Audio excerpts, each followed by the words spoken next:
130 men stood on the shore and watched the ships disappear over the horizon. The Portuguese armada was sailing home, back to Lisbon, back to safety. They were not on those ships. They had been left behind, a skeleton crew to guard a wooden fort on the edge of the world. 3 small ships, a handful of cannons. 5 months until the next armada would arrive. 5 months alone. The commander was a man named Duarte Pacheco Pereira. He was 44 years old, a sailor, a soldier, a mapmaker. He had survived shipwrecks and fevers and voyages that killed better men. Now he had been given an impossible job. Hold this port. Protect the spice trade. Do not let it fall.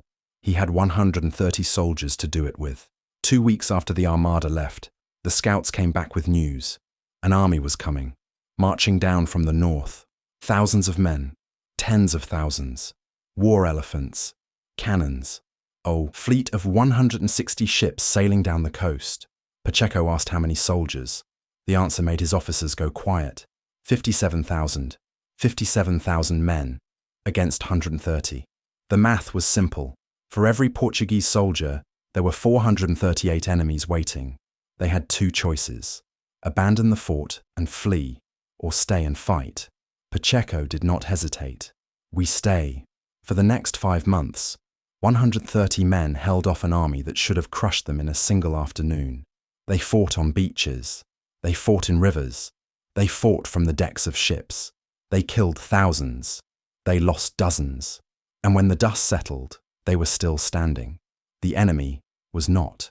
To understand how 130 men ended up facing an army of 57,000, you have to understand what they were fighting for. Spice. That word does not mean much today. You can buy pepper at any grocery store for a few coins. Cinnamon, cardamom, cloves. They sit on shelves and nobody thinks twice about them. In 1504, men killed for these things. Spice was not just flavor, it was medicine, it was preservation, it was wealth. A bag of pepper was worth more than a bag of silver.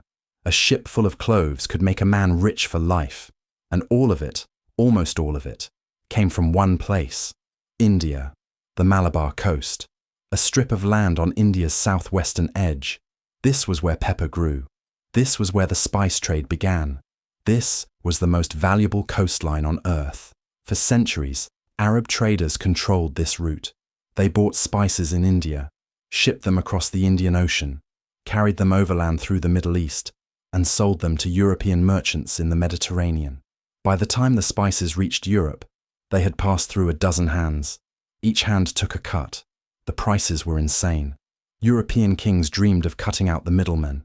If they could sail directly to India, they could buy spices at the source. They would become the richest nations on earth. Portugal decided to try. In 1498, a Portuguese fleet rounded the southern tip of Africa and crossed the Indian Ocean. The commander was Vasco da Gama. He was not a diplomat. He was not charming. He was a sailor with a mission: find India, establish trade, come home rich. He found India. He landed on the Malabar coast, near a city called Calicut. This was the heart of the spice trade. The ruler here was called the Zamarin, a title meaning Lord of the Sea. The Zamarin controlled Calicut. Calicut controlled the pepper. Whoever controlled the pepper controlled the wealth of nations. Vasco da Gama requested a meeting. It went badly. Da Gama brought gifts for the Zamorin: cloth, honey, hats, wash basins. The Zamorin's court laughed. These were gifts you would give to a village chief, not to one of the most powerful rulers in India. The Arab merchants who traded here brought gold. They brought silver. They brought treasures. The Portuguese brought hats. The Zamorin was insulted. He saw these Europeans as poor, desperate, and arrogant. He refused to give them trading rights. Da Gama did not handle rejection well. He seized hostages. He bombarded coastal towns. He killed fishermen and merchants who had nothing to do with the negotiations. Then he sailed home. He had discovered the sea route to India. He had also made Portugal an enemy of the most powerful ruler on the Malabar coast. The Zamorin would not forget. Portugal sent more fleets, more soldiers, more ships. They could not make peace with the Zamorin. That door was closed, so they looked for his enemies. They found one in a city called Cochin. Cochin was 80 miles south of Calicut. It was smaller, weaker, The Raja of Cochin had lived under the Zamorin's shadow for generations. He paid tribute. He followed orders. He resented every moment of it. When the Portuguese came offering friendship, the Raja saw an opportunity. These foreigners had ships with cannons. They had weapons that could tear through wooden walls. They had technology the Zamorin did not have. The Raja made a deal. Portugal could build a trading post in Cochin. They could buy spices directly. They could station soldiers and ships. In exchange, Portugal would protect Cochin from the Zamorin. It was a dangerous bet. If Portugal failed, the Zamorin would destroy Cochin and execute the Raja as a traitor. But if Portugal succeeded, Cochin would be free. The Raja took the bet. The Zamorin watched all of this. He watched the Portuguese build their fort. He watched their ships anchor in Cochin's harbour. He watched his rival grow stronger with foreign help. He could not allow this. The Portuguese were not just traders. They were invaders. They wanted to control the spice trade, to steal the wealth that had belonged to India and Arabia for centuries. If they established themselves in Cochin, they would spread. They would build more forts, bring more ships, more soldiers. Eventually, they would dominate the entire coast. The Zamorin understood this better than anyone. These 130 men were not just guarding a trading post. They were the foothold, the first step. If he could kill them before reinforcements arrived, he could push Portugal out of India forever. If he failed, everything would change. He began assembling his army. The man standing between the Zamorin and his goal was Duarte Pacheco Pereira. Pacheco was not supposed to be a hero. He was a navigator, a scientist, a man who studied tides and drew maps and calculated the movements of the moon. He was born around 1460 in Portugal. By his 20s, he was already sailing to Africa. He explored the coast of West Africa. He survived a shipwreck that killed most of his crew. He was rescued half dead from a fever on a remote island. The sea had tried to kill him many times. It had not succeeded. In 1503, Pacheco sailed to India as a ship captain. He was part of the armada that reinforced Cochin. He fought in skirmishes. He proved himself reliable. When the armada prepared to leave in January 1504, someone had to stay behind. Someone had to command the skeleton garrison. Someone had to hold the fort until September, when the next fleet would arrive.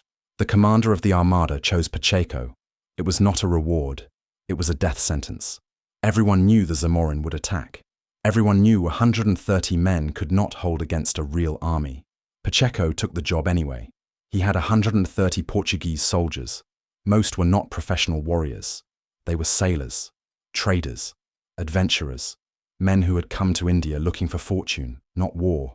He had 3 ships, 1 carrack, a large cargo vessel, 2 caravels, smaller, faster, but lightly armed. He had cannons, not many, but more than the Zamorin had ever faced. And he had one thing the Zamorin did not expect. He had studied the land. Cochin was surrounded by water. The Vembanad Lagoon stretched for miles, a maze of channels, islands, and swamps. The only way for an army to reach Cochin was through a handful of narrow fords. A ford is a shallow point where soldiers can wade across. Waist-deep water, maybe 100 meters wide. An army of 57,000 men would have to squeeze through these choke points like sand through an hourglass. Pacheco looked at the map. He looked at the fords. He did the math. He did not need to beat 57,000 men. He needed to hold a few narrow crossings. If he could turn those crossings into kill zones, if he could make every ford a death trap, the size of the enemy army would not matter. They could only come through a few at a time, and a few at a time, he could kill them. The strategy was simple. Use the cannons, use the geography, funnel the army into narrow spaces, and slaughter them before they could reach the other side. Make them pay for every step in blood. In late February, the scouts reported movement. The Zamorin had assembled his forces at Cranganore, north of Cochin. 57,000 soldiers, war elephants, cavalry, infantry armed with swords and spears and bows. He also had something new, cannons. The Zamorin had hired 2 Venetian engineers, Europeans who had defected to the other side. They had built 5 large guns and nearly 300 smaller ones. For the first time, the Zamorin would have artillery to match the Portuguese, or so he thought. The army began marching south along the eastern edge of the Vembanad Lagoon. They moved slowly, 57,000 men do not move fast. They need food, they need water, they need roads that can support their weight. Pacheco tracked their progress. He knew where they were going. The pass of Cambalão, a ford about 100 meters wide, waist-deep at low tide, the fastest route to Cochin. He positioned his ships at the mouth of the ford. He loaded his cannons. He waited.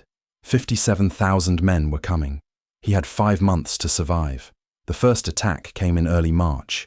The Zamorin's army arrived at the pass of Cambalão just as Pacheco expected. 57,000 men spread across the eastern shore of the lagoon.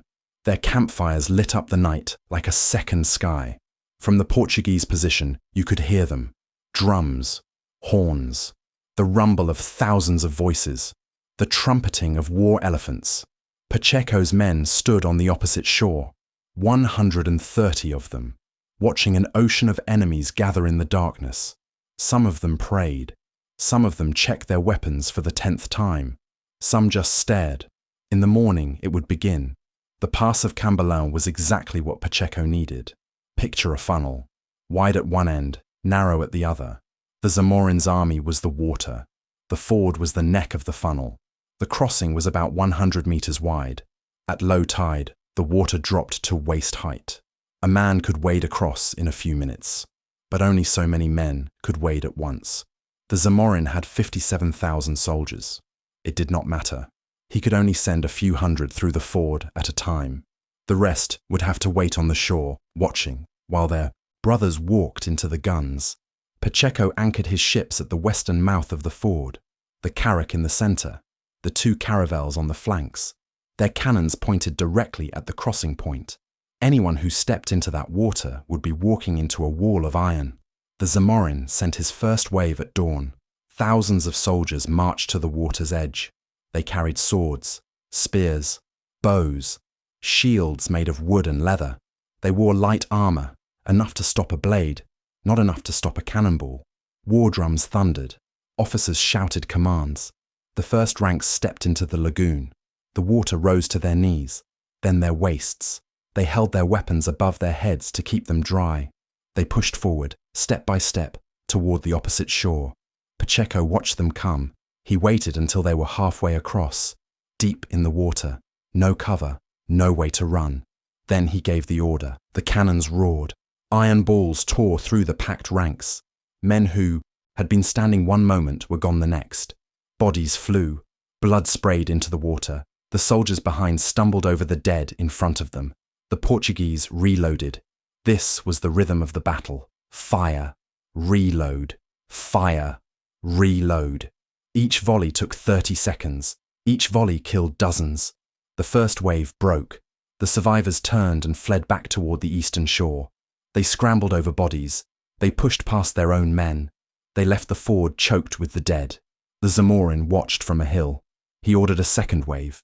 The second wave came with shields raised. The soldiers held them overhead, trying to block the cannonballs. It did not work. A cannonball does not care about wooden shields. It punches through them like paper. The men behind the shields died just as fast as the men without them. The second wave broke. The third wave brought elephants. War elephants were terrifying. Massive beasts with armored heads and sharpened tusks. In normal battles, they smashed through infantry lines. They crushed men under their feet. They carried archers on their backs who rained arrows from above. Against cannons, they were just bigger targets. The first elephant took a ball to the chest.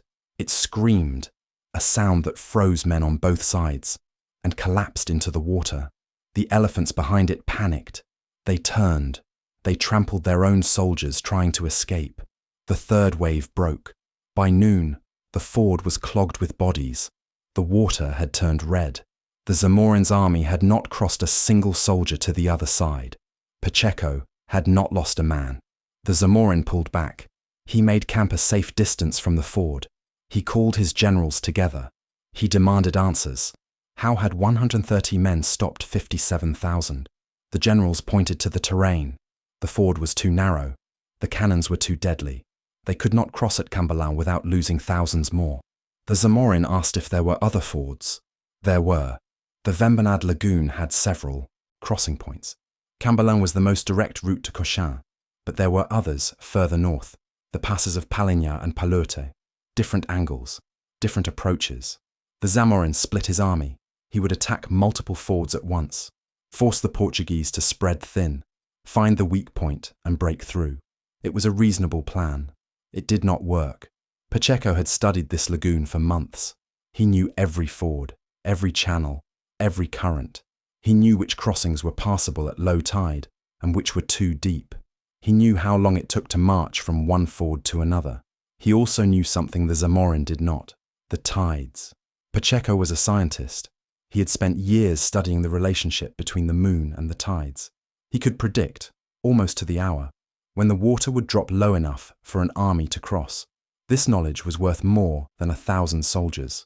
When the Zamorin moved north toward Paligna, Pacheco moved with him. He sailed his ships up the coast and positioned them at the new ford before the enemy arrived. When the Zamorin feinted south, Pacheco did not fall for it. He knew the southern channels were too deep.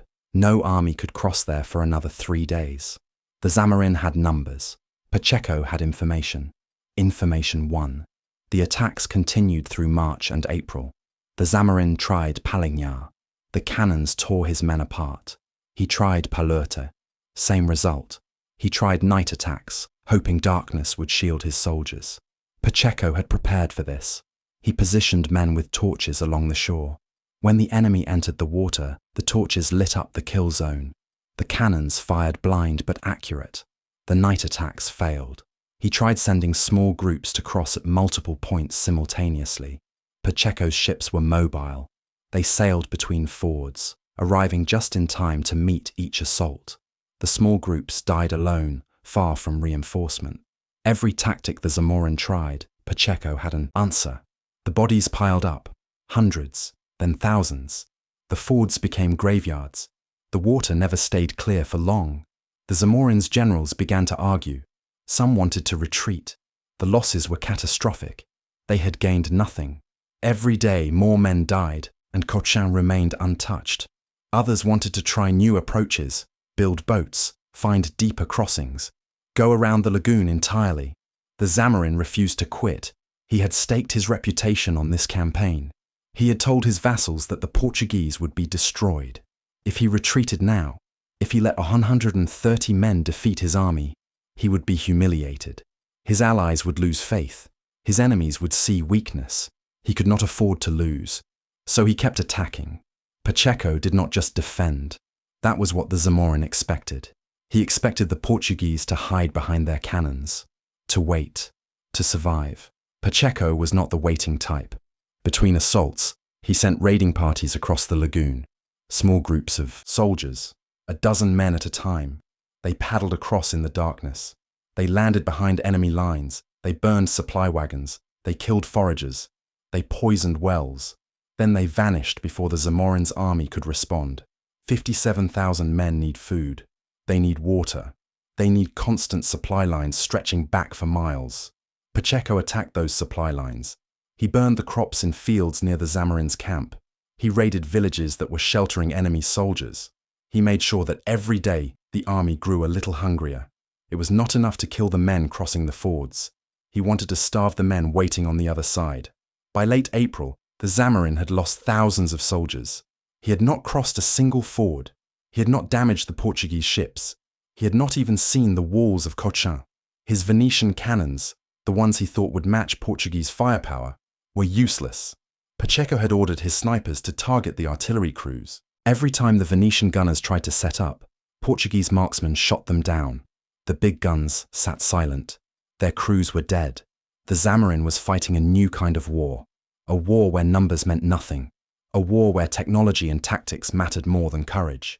He had 57,000 brave men. He was losing anyway. But Pacheco was also in trouble. He had 130 men. Every casualty mattered. A twisted ankle, a fever, a lucky arrow from an enemy archer. Any loss weakened his tiny force. His ammunition was limited.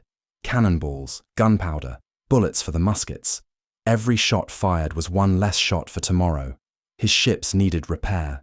The constant sailing between fords wore down the hulls. Salt water rotted the wood. Ropes frayed, sails tore, and his men were exhausted. For 2 months, they had been fighting without rest, standing watch every night, sailing every day, firing cannons until their ears rang and their shoulders ached. They were winning, but they were breaking. Pacheco looked at his men. He looked at his supplies. He counted the months remaining. 3 more months until the Armada returned. 3 more months of this. He did not know if they could last.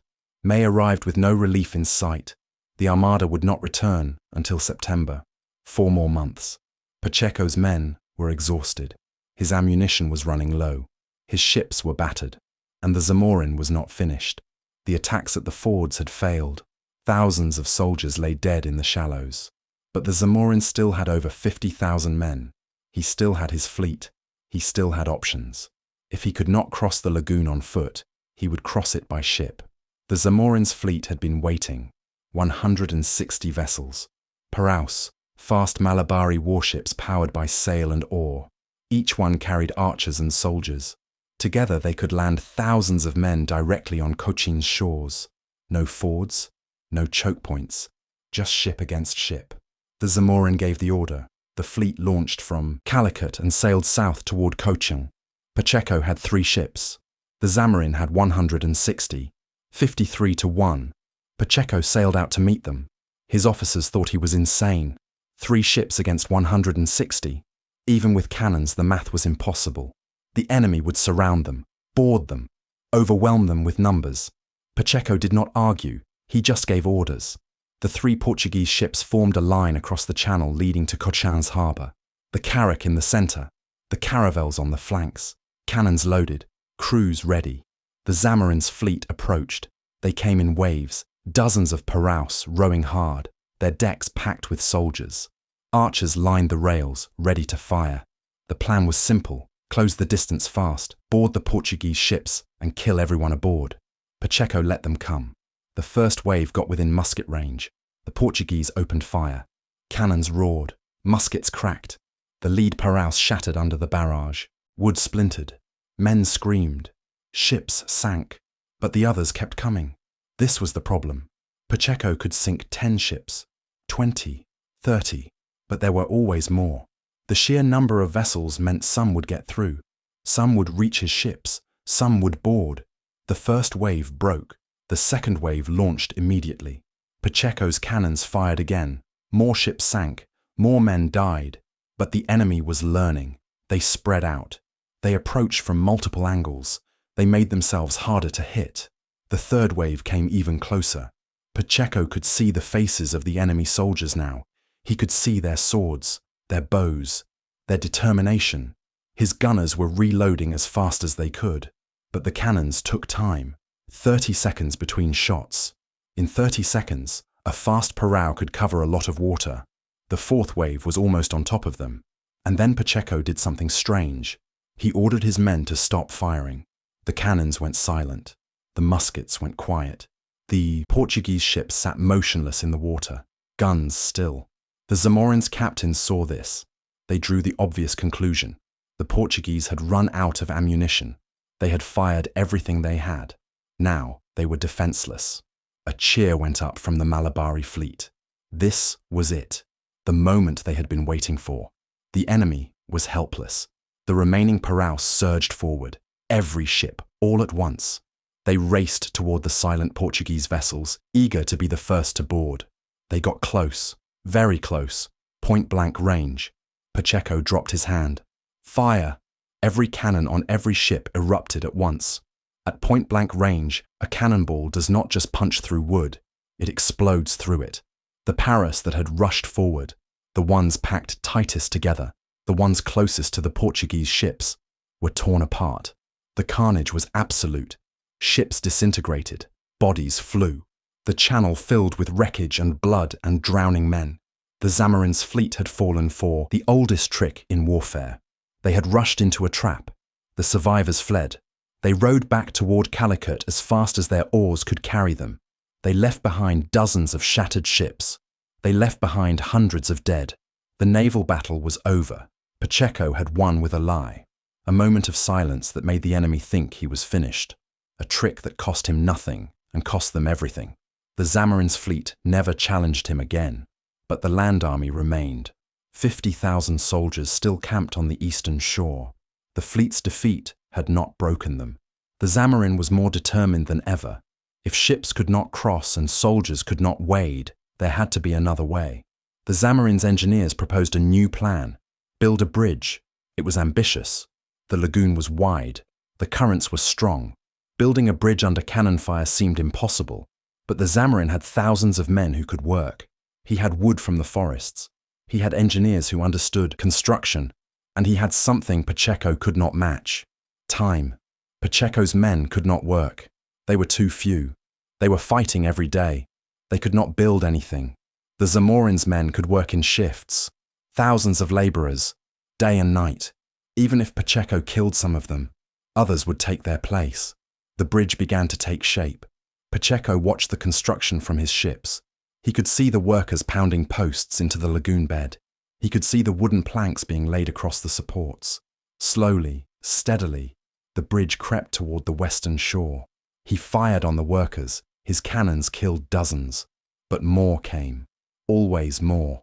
For the first time, Pacheco was facing a tactic he could not easily counter. If the bridge reached the western shore, the Zamorin's entire army could cross, not a few hundred at a time through the fords. All of them, at once. 130 men could not stop 50,000 pouring across a bridge. Pacheco needed a new plan. He found one in the tides. The Zamorin's engineers did not understand the lagoon like Pacheco did. They did not know that the water levels changed by several feet, depending on the moon. They had built their bridge for the water level they saw. They had not built it for the highest tides. Pacheco waited. He watched the moon. He calculated the tides. He knew exactly when the water would rise to its peak. On that night, he launched his attack. The tide came in hard and fast. The water rose. The bridge groaned under the pressure. The posts that had seemed so sturdy began to shift in the mud. Pacheco sent his ships forward. In the darkness, the Portuguese vessels rammed into the bridge supports. Sailors with axes hacked at the posts. Others threw ropes around the beams and pulled. The current did the rest. The rising tide ripped the weakened bridge apart. Posts snapped. Planks washed away. Weeks of construction collapsed into the churning water. By morning, nothing remained. The Zamorin had lost thousands of hours of labor. He had lost precious materials. He had lost another chance to cross. Pacheco had lost nothing. June came. The Zamorin was running out of ideas.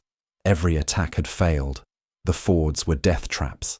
The naval assault had been destroyed by a trick. The bridge had been swept away by the tides.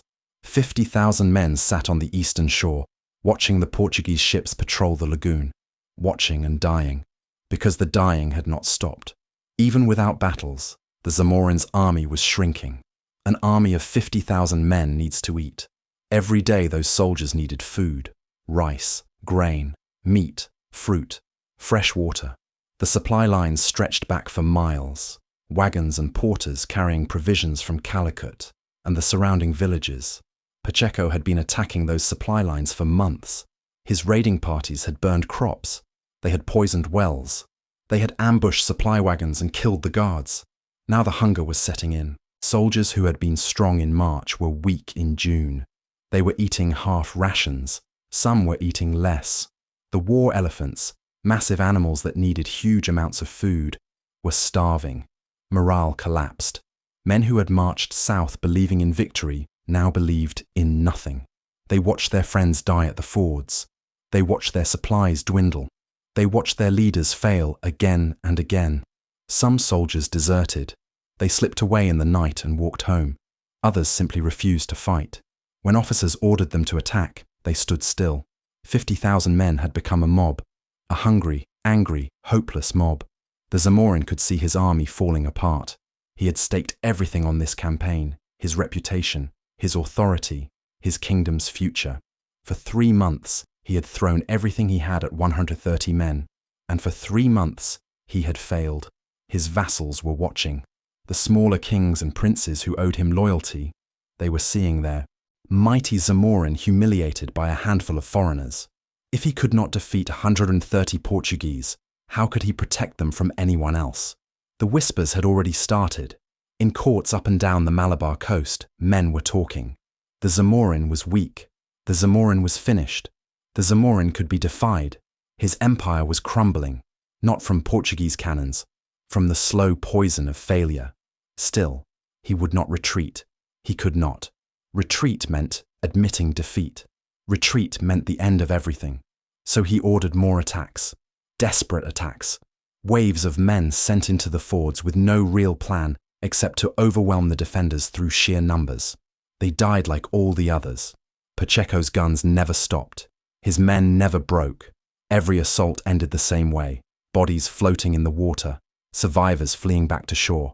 The Portuguese lost men too, not many, a dozen here, a dozen there, but every loss hurt.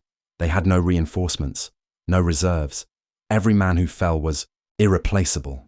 Pacheco himself was wounded in one of the attacks. An arrow caught him in the arm. He pulled it out and kept fighting. He could not afford to stop. By late June, the Portuguese were hanging on by threads. Ammunition was critically low. Some cannons had only a few shots left. The gunners were rationing every ball, every ounce of powder. The ships were falling apart. The hulls leaked. The masts were cracked. One caravel could barely sail. The men were ghosts, sunburned, starving, sleepless. They had been fighting for 4 months without rest. Some had tropical fevers. Some had wounds that would not heal. They had killed thousands. They had held every ford. They had sunk a fleet and destroyed a bridge. But they could not last much longer. Pacheco looked at the calendar, looked at his supplies, looked at his men. 1 more month. The Armada would return in September. 1 more month. He did not know if they had 1 more month left. And then the sky opened up. The monsoon arrived in July. Anyone who has never seen an Indian monsoon cannot imagine it. This is not rain. This is the sky collapsing. Walls of water falling so thick you cannot see your hand in front of your face. Day after day, week after week, the world turns to mud and flood and grey. For Pacheco, the monsoon was salvation. For the Zamorin, it was death. An army in the field needs dry ground. 50,000 men need places to sleep. They need fires to cook their food. They need roads to move their supplies. The monsoon took all of that away. The Zamorins' camps flooded. Tents collapsed under the weight of the rain. Cooking fires sputtered and died. The ground turned to swamps that swallowed men to their knees. The roads, already damaged by months of marching, became rivers of mud. Supply wagons sank to their axles. Porters could not walk. Elephants could not move. The army that had been starving was now drowning. Then came the sickness, cholera. It started in the first week of July. A few soldiers with stomach cramps, vomiting, diarrhea. Within hours, they were dead. Cholera spreads through contaminated water. When thousands of men are packed together in flooded camps, drinking from the same sources, using the same latrines, the disease moves like fire. By the second week, hundreds were sick. By the third week, thousands. Men who had survived the cannons and the fords were dying in their tents.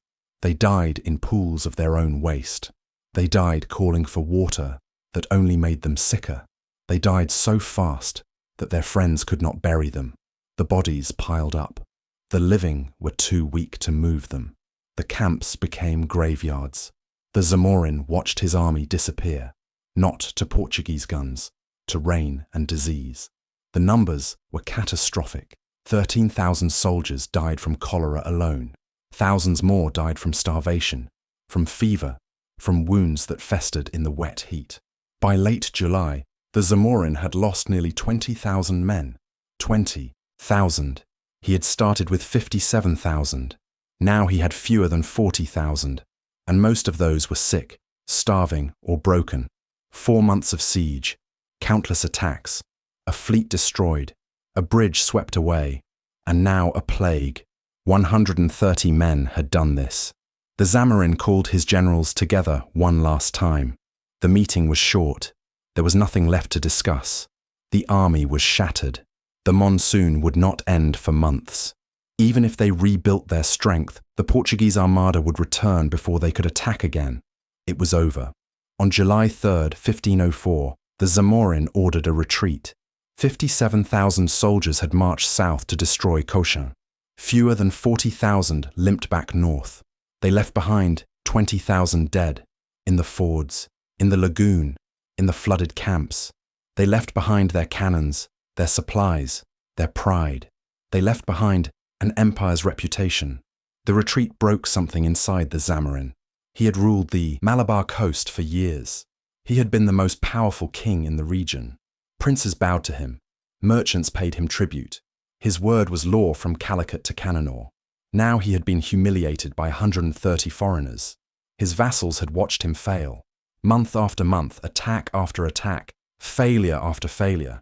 The man who was supposed to protect them could not defeat a wooden fort defended by a handful of sailors. The whispers became open talk. The Zamorin was finished. The Zamorin was weak. The Zamorin could no longer command respect. He knew what was coming. His allies would abandon him. His enemies would circle. Everything he had built would crumble. He could not face it. Within weeks of the retreat, the Zamorin abdicated his throne. He gave up his crown. He gave up his power. He turned his back on the world and devoted himself to religion. His nephew became the new Zamorin. The man who had assembled 57,000 soldiers to crush 130 Portuguese died in obscurity. A broken king who had lost everything to a navigator with 3 ships. Pacheco did not celebrate. There was nothing left to celebrate with. His men were barely alive. They had survived 5 months of siege, but the cost was written on their faces. Hollow cheeks, empty eyes, bodies held together by willpower alone. His ships were wrecks. The carrack was taking on water. One caravel could not sail at all. They had patched and repaired and improvised until there was nothing left to patch. His ammunition was gone. The last cannonballs had been fired weeks ago. If the Zamorin had attacked one more time, just one more time, they might have had nothing to shoot back with. They had won, but winning had nearly killed them. In early August, a sail appeared on the horizon. Then another, then another. The 6th Portuguese India Armada had arrived. Fresh ships, fresh soldiers, fresh supplies. They sailed into Cochin Harbour, expecting to find ruins, expecting to find bodies, expecting to find nothing but ashes where the fort had stood. Instead, they found Pacheco. He was standing on the dock, thin, wounded, exhausted, but alive. The commander of the new armada was a man named Lopo Suarez de Albergaria. He had heard rumours on the voyage. Arab traders in East Africa had told stories about a great battle in India, a siege, a Portuguese commander who had held off an impossible army. Suarez had not believed them. The numbers were too absurd. 130 against 57,000. It sounded like legend, like myth. Now he was looking at the man who had done it. Suarez embraced Pacheco.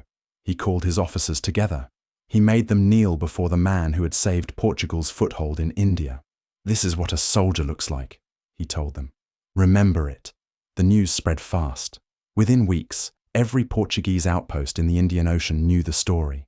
Within months, it had reached Lisbon.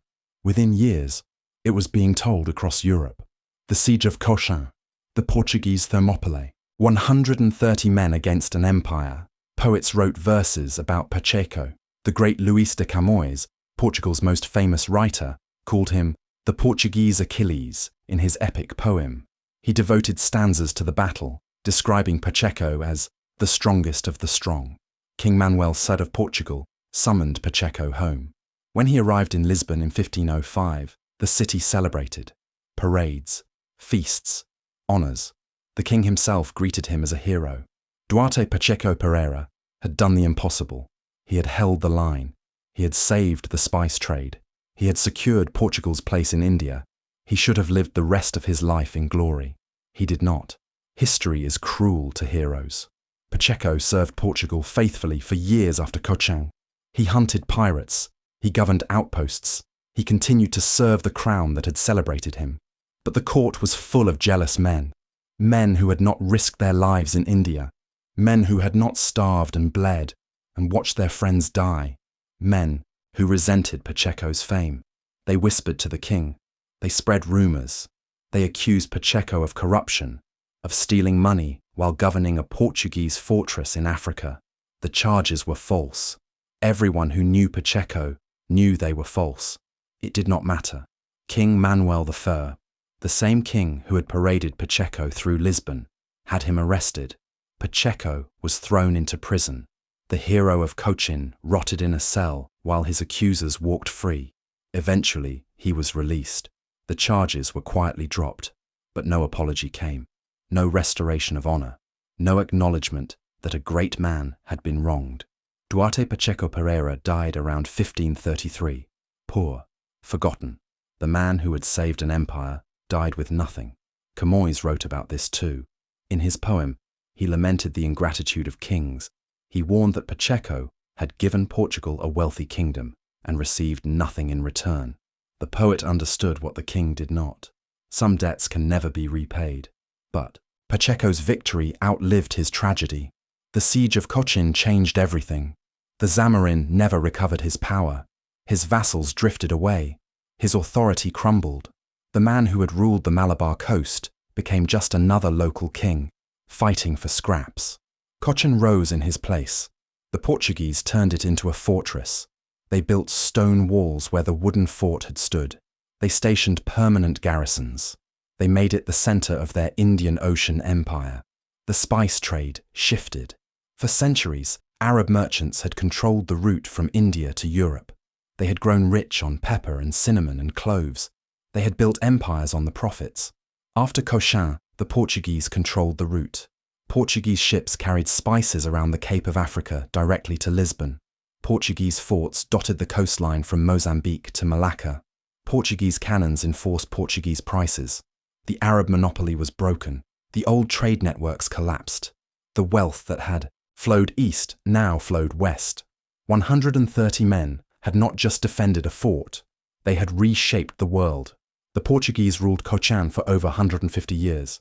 They were eventually pushed out by the Dutch in 1663. But by then, the damage was done. European powers had established themselves in Asia. The age of colonialism had begun. Historians trace that age back to many moments. Vasco da Gama's voyage, Columbus crossing the Atlantic, the conquest of Mexico. But some historians point to a smaller moment, a forgotten siege, a wooden fort on a lagoon, 130 men who refused to die. If you visit Kochi today, the modern name for Cochin, you can still see traces of the Portuguese, old churches with European architecture, streets with Portuguese names, a fort that has been rebuilt and renamed a dozen times since Pacheco stood on its walls. The locals know the history. They know that 500 years ago, a small group of foreigners held this ground against an army. They know that the battle changed their city, their coast, their world. Most people outside India have never heard of it. The Siege of Cochin is not taught in schools. It does not appear in movies. It has no monument in Lisbon, no memorial in Portugal. Duarte Pacheco Pereira is a footnote, a name in old books, a ghost. But what he did was real. For 5 months he held the line. He fought with cannons and tricks and sheer determination. He faced 57,000 enemies and did not break. He gave Portugal an empire. He gave Europe a foothold in Asia. He gave history one of its most lopsided victories. 130 men against 57,000, 438 to 1. 5 months. They should not have survived. They did. If this story stayed with you, leave a comment below. Tell me, what moment hit you hardest? The silence trick? The cholera outbreak? The hero who died forgotten? Subscribe and turn on notifications if you want more stories like this.